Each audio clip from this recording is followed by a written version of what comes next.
The movie opens with Max, the company's celebrated Employee of the Month, persuading a young man, an illegal immigrant who has just turned 18, to sell 15 years of his life for 700,000 euros. It's a life-changing offer, enough to pull his family out of the ghetto where they've been trapped for 20 years, waiting on a visa, and even pay for his wedding to his longtime girlfriend. To gain the boy's trust, Max reveals that he once sold 5 years of his own life to a wealthy buyer. Navigating through a sprawling refugee camp that has swelled into a full-fledged city, Max eventually reaches the subway. There, the effects of technology are on full display. Elderly faces sit alongside children who look eerily the same age. On the other side of the subway's glass walls, the camp stretches endlessly, a bottomless farm of human life ready to be harvested for the rich. Outside the sleek corporate headquarters, a furious protest rages against the time transfer program, a system that allows the wealthy to live almost forever, feeding off the poor. But inside, the mood couldn't be more different. A grand ceremony is underway, and Max is front and center, honored as the company's top manager. In the last quarter alone, he has brought in a staggering 276 years of life.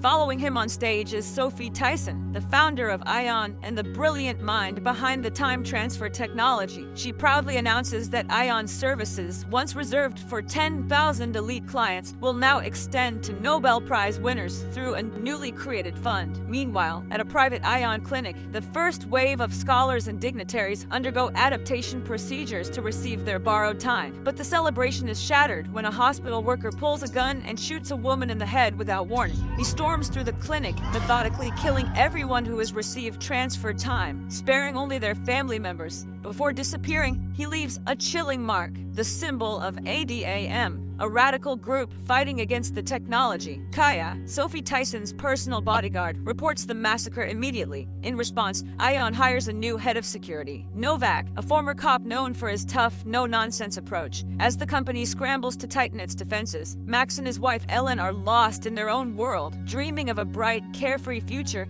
inside a luxury apartment they haven't quite finished paying for. Max pictures a life even grander, a house by the lake, a safe place to raise the children they're eager to start having. Without wasting time, they begin working on that dream. Over the weekend, they visit Ellen's parents, but the reunion is tense. Her father openly disapproves of Max's job at Ion, convinced, and rightly so, that ordinary people are being treated as nothing more than disposable resources for the rich. On the drive home, tension brews between Max and Ellen, nearly tipping into a full-blown argument. But before long, the moment cools off. Unfortunately, bigger problems are waiting for them. When they pull up, they find their apartment in ruins, completely gutted by fire. Everything they owned is gone. Max tries to stay calm, counting on their insurance to cover the damage. But the brutal realities of their world hit hard. The insurance company refuses the claim, insisting the fire was Ellen's fault. They say she left a candle burning, classifying the disaster as negligence rather than an accident. As if that wasn't enough, the bank comes after Ellen next. They demand 40 years of her life, collateral she had unknowingly staked for their mortgage. Max immediately offers to split the debt with her, ready to take half the burden, but the nightmare deepens. He learns that the wealthy recipient who once bought his life years died in a car crash, and not even their advanced technology can revive the dead yet. Still reeling from the news, Max and Ellen leave the lawyer's office, only to be stopped by police. They arrest Ellen on the spot. She's officially a debtor now.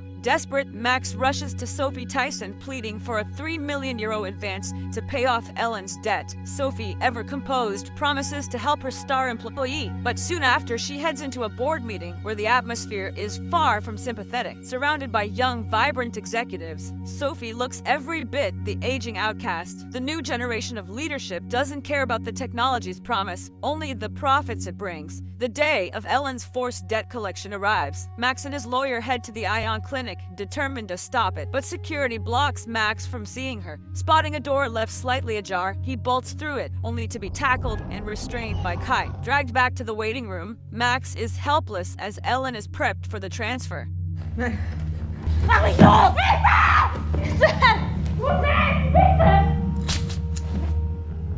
After the procedure, their new reality hits hard. They move into a crumbling apartment in a rough part of town, all they can afford now. Ellen can barely sleep, restless and broken, standing in front of the mirror at night, watching herself change. Aging, they realize, is a slow and merciless process. The next morning, Max gets a message from work. It's not help, it's a promotion. Furious, he hunts down Sophie and confronts her. One look at her tells him everything. She's been rejuvenated. She used Ellen's 40 years for herself. By evening, the full weight of what's happened crushes them both. Ellen has aged back to her true timeline. Max finds her applying makeup in front of the mirror, lost in existential despair. Without anger, without drama, she asks him to leave. Devastated, Max wanders to a park bench, drinking alone, lost in his failure. A little girl with a backpack approaches him, offering so-called healing pills. Cynical and broken, he brushes her off coldly. Later that night, worse news arrives. Ellen's been hospitalized. The time transfer damaged her body and she has miscarried. Max brings her back to her parents' home, their dreams in ashes.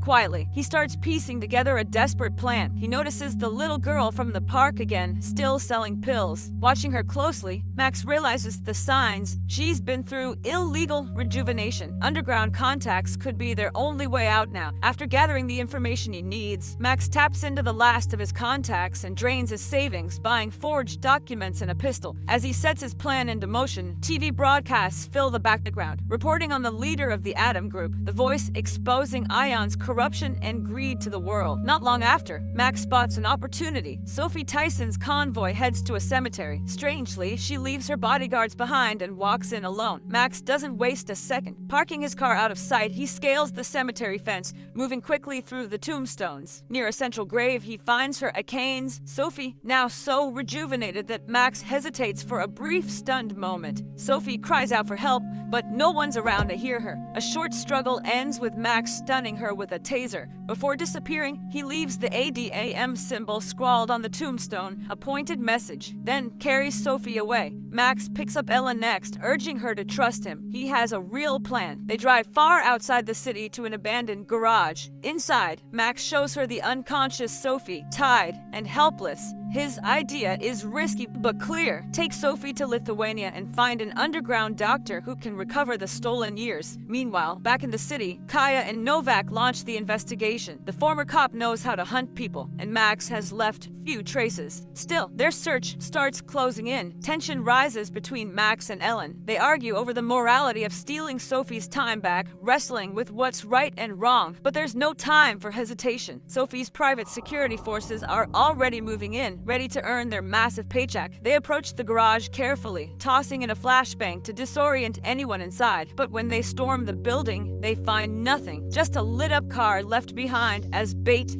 Max and Ellen have slipped away. Kaya takes more drastic measures, turning to illegal surveillance. She hacks into private accounts and security feeds, pushing the limits of her authority. Novak watches her tactics with growing discomfort, questioning the morality of their actions even as he flirts with Kaya, fascinated by her. Only later does he learn the truth. She's far older than she appears, kept young by Sophie's gifts of extended life. Their break comes soon enough. Someone uploads a selfie, and in the background, a clearly aged Ellen is visible. The location, a ferry, bound for Lithuania. On board, Max keeps Sophie tied up in the back of a van, but their escape starts unraveling fast. At the port, blue and red police lights flash across the dock. Patrol officers are thoroughly inspecting every vehicle. Thinking fast, Max spots a family passing by, and a new idea forms. They quickly rearrange everything. A hired man now drives the van while his wife handles a separate small car. Max and their daughter hide in the trunk, pretending to be hostages, while Ellen and Sophie crouch together inside a bathtub strapped into the back of the van. At the checkpoint, a border guard waves the nervous driver over and demands to open the back of the van. Suspicion rises as he asks to inspect the crate containing the bathtub. The driver's anxiety is obvious, sweat pouring down his face. When a senior officer steps in to question him, the driver breaks, stammering that he's just not used to having a gun pointed at his head. The officer scolds the overeager guard and waves them through. Once they're safely away, Max wastes no time. He frees the fake family but smashes their phones and shoots out the tires, making sure they can't report anything too quickly. After leaving the highway behind, Max and Ellen stop to let their prisoner use the bathroom. The girl insists her name is Marie, claiming to be Sophie Tyson's younger daughter, a secret child hidden away to avoid kidnapping threats. Max doesn't buy it. To him, it sounds like just another trick. They send a signal to the underground doctor and drive to an abandoned hotel, waiting anxiously for a response about the meeting place. Dragging Marie from the van, they keep her under close watch. She keeps repeating her name, but Ellen begins to worry. What if the DNA difference prevents the transfer? Max shrugs off her concerns. Close relatives, he reminds her, are usually compatible enough. Marie and Ellen ask for a simple kindness, permission to shower. Ellen pleads with Max to show some compassion. Reluctantly, he unties the girl. The second she is free, Marie grabs a door handle and smashes it into Max's face, making a break for it. She manages to snatch his phone and sprints into the night. Max gives chase but can't catch up. Marie disappears into the dark forest, eventually reaching a river. She spots another abandoned hotel across the water and wades in, clutching the stolen phone. She manages to call Kaya for help but drops the phone into the water mid-call. Moments later, she slips beneath the surface too, caught in the bog, sinking deeper. Marie faces a terrible choice: drown silently or cry out to the kidnappers. She chooses survival. Her desperate calls draw Max and Ellen back to her. They drag her from the water and return to the hotel. Afterward, Ellen helps the shivering girl to the shower, where she notices something unsettling. There are no scars from any rejuvenation surgery. Max dismisses it, blaming it on advanced skin rejuvenation treatments, but the doubt lingers between them. In a rare moment of peace, Max and Ellen lose themselves in fragile intimacy, but it doesn't last. Kaya's mercenaries, along with Novak, have already traced them to the hotel. Armed men storm inside, but they're not Ion's security forces, they're Adam's operatives. Max and Ellen are dragged before Adam's leader. She makes a startling claim. The girl isn't Sophie rejuvenated, she's her daughter. The leader reveals that Sophie had orchestrated everything: the fire, the donor's supposed death,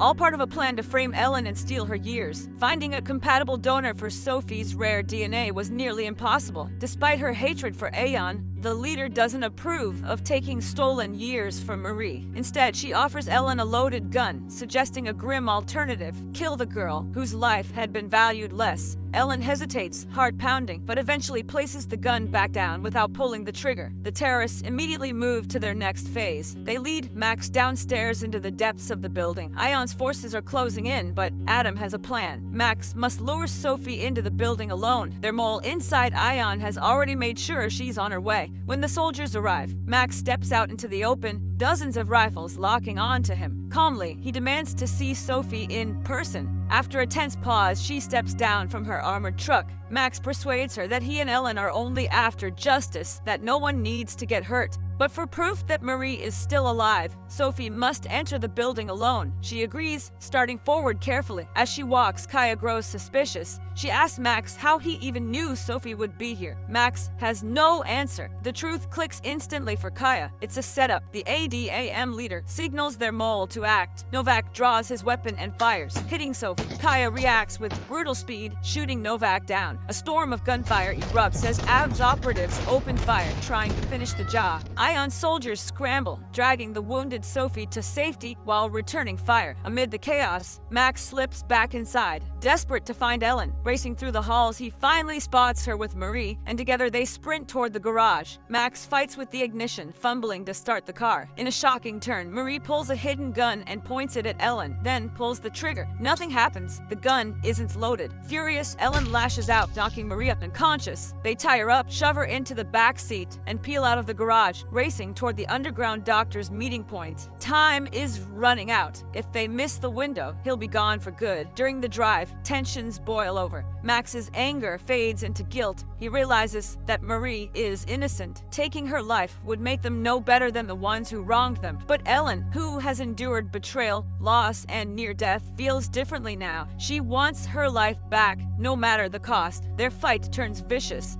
Ellen pulls a knife, demanding Max get out of the car. If he refuses, she threatens to cut her own throat, making all their sacrifices worthless. Reluctantly, Max steps out. Ellen speeds off alone into the night. She reaches an abandoned factory hidden deep in the industrial outskirts. There, trucks unload crates of medical equipment. buses packed with kidnapped refugees arrive. Luxury cars roll up, carrying the wealthy clients who bankroll this dark marketplace. Ellen returns to the car to retrieve the battered, unconscious Marie, but by morning, a passing truck driver finds the girl dumped by the roadside, left behind like trash. The camp surrounding the factory stretches on forever, a slaughterhouse fueled by desperation and greed. Meanwhile, Max infiltrates the grounds, climbing over the fence and vanishing into the maze of trucks and warehouses. At a nearby airfield, medics tend to Marie, who's barely clinging to life. Kaya, hardened but silent, leads her back to Sophie's side. Sophie had survived because of a bulletproof vest, but the cost is clear now. Kaya tells her coldly that she won't cover for her anymore. No more staged fires, no more orchestrated accidents. With that, Kaya walks away for good. The next morning, Marie wakes in her bed, aged and broken. She pleads with her mother to return her stolen youth. Sophie, emotionless, refuses. She promises to find another donor instead. Marie's strength, she says, is needed for the family's future.